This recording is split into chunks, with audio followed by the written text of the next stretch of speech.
बच्चों, आपका स्वागत है स्ट्रिंग फिजिक्स क्लास के यूट्यूब चैनल में। यहाँ आप पढ़ रहे हैं क्लास 11, 12 आईआईटी और नीट के लिए physics.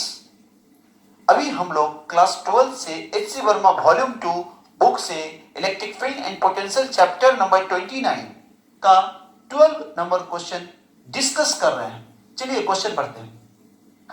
To insulating small spheres, दो स्मॉल स्फीयर है, इंसुलेटेड स्मॉल स्फीयर्स है, और रब्ड अगेंस्ट ईच अदर, दो स्मॉल स्फीयर को एक दूसरे से घसा गया, रब किया गया, ऐसे घस दिया आपने, ऐसे रब किया। रब करने से क्या होगा, इसमें से कुछ इलेक्ट्रॉन इसमें आएगा, तो जिसमें इलेक्ट्रॉन जिससे निकला वो पॉजिटिव बन गया, और जिसमें इलेक्ट्रॉन गया वो नेगेटिव बन गया।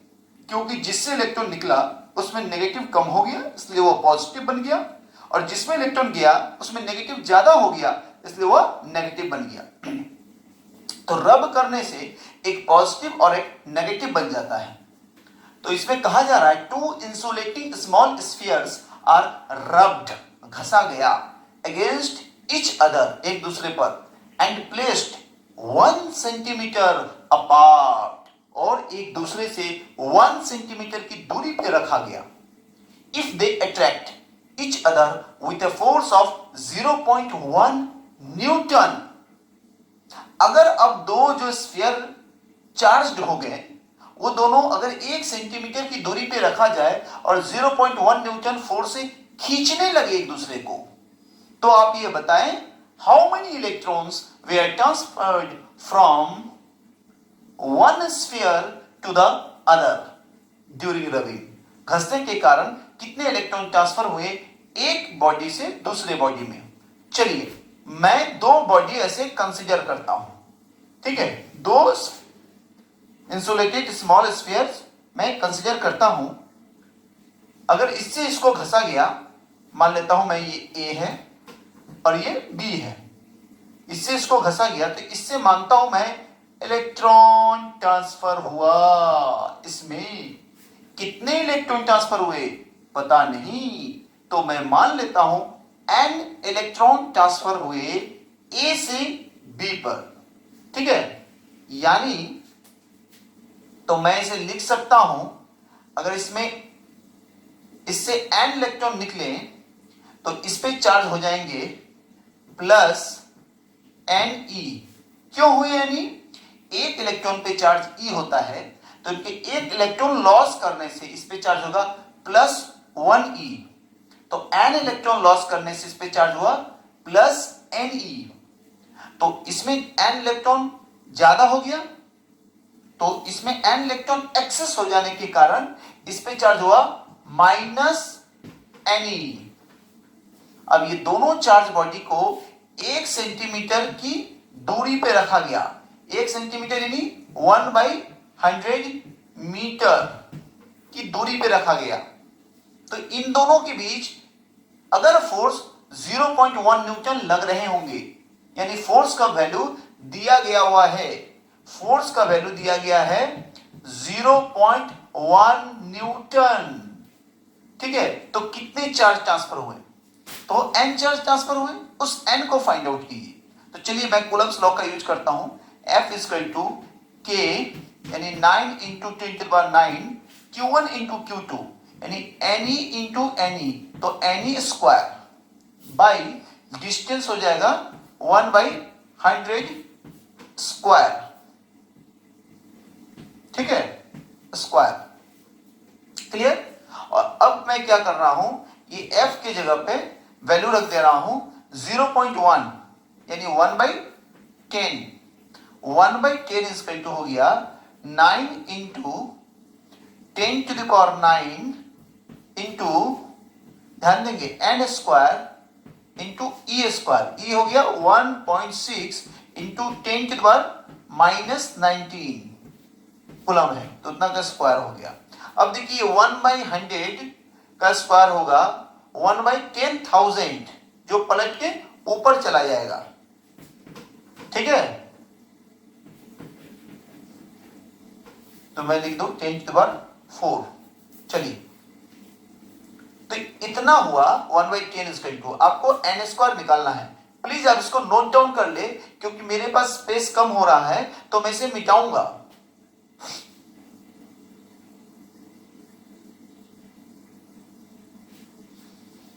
तो मैं क्या कर रहा हूं, अब n स्क्वायर निकाल रहा हूं। तो n square is equal to, ध्यान देंगे, n square is equal to, इस सारे क्वांटिटी नीचे चले आएंगे, 1/9 इंटू 1.6 इंटू 10⁻⁻19 स्क्वायर, ठीक है, और ये 10 का पावर 9 और 4, यानी 10 का पावर 13, ठीक है, और एक 10 नीचे रहा, और तो +1 14, ठीक है, इतने पावर हुए। अब ध्यान दीजिए, इसको आसानी से 9 का स्क्वायर रूट होगा 3 और 1.6 स्क्वायर का 1.6 होगा। अब मैं कैलकुलेट कर ले रहा हूं, ये होगा पावर 10 का पावर कैलकुलेट करता हूं मैं, ये होगा पावर -38 और उसमें +14 करने पर मुझे फाइंड आउट होगा 24, जो स्क्वायर रूट में आ रहा है। तो मैं लिख सकता हूं 1/3 इंटू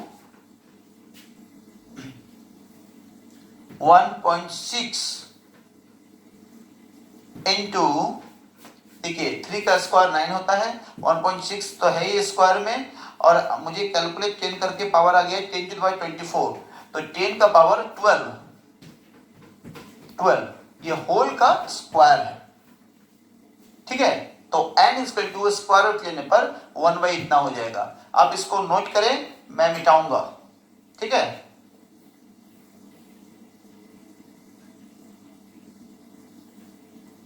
या मैं थोड़ा ऊपर से मिटा देता हूं, चलिए। तो इसको सॉल्व करने के बाद taking square root both side, मुझे क्या मिलेगा, n is equal to 1/3 into 1.6 into 10⁻12। एक सेकेंड, मुझे लग रहा है -12 होगा ये, तो ये पावर -12 होना चाहिए, सॉरी वहां -12 होना चाहिए था, -12, ठीक है, ये -12 हो गया। क्लियर, ध्यान देंगे इसको। अब इसको कैलकुलेट करना है कि कितने इलेक्ट्रॉन्स हुए हैं, कितने इलेक्ट्रॉन ट्रांसफर हुए हैं। तो मैं इसको कैलकुलेट करता हूं, ये ऊपर जाने पे 10 का पावर प्लस पावर हो जाएगा, +12 हो जाएगा, 1 डिवाइडेड बाई 1.6 डिवाइडेड बाई 3, यहां कैलकुलेट होकर आ रहा है n इज इक्वल टू, ये +12 हो गया 2.08, ठीक है, 2.08 इंटू 10⁻11। अब ध्यान दीजिए, n क्या है, एक नंबर है, आपको बताया गया था n should be integral, quantization of charge में बताया गया था q is equal to ne, और n शुड बी इंटीग्रल, यानी फ्रैक्शनल वैल्यू नहीं होना चाहिए। इसका मतलब मैं अगर पॉइंट के बाद वाले चीजों को छोड़ दूं तो मुझे मिलेंगे 2 इंटू 10⁻11, ठीक है, यानी 2 इंटू 10⁻11 इलेक्ट्रॉन्स ट्रांसफर हुए एक स्फीयर से दूसरे स्फीयर में, 2 into 10⁻11 spheres. Clear, 2 into 10⁻11 electrons transfer हुए एक स्फीयर से दूसरे स्फीयर में, ठीक है। चलिए आप इसको नोट कीजिए, अगर इसमें प्रॉब्लम है तो आप कमेंट बॉक्स में लिखेंगे, मैं उसका जवाब फिर से दूंगा।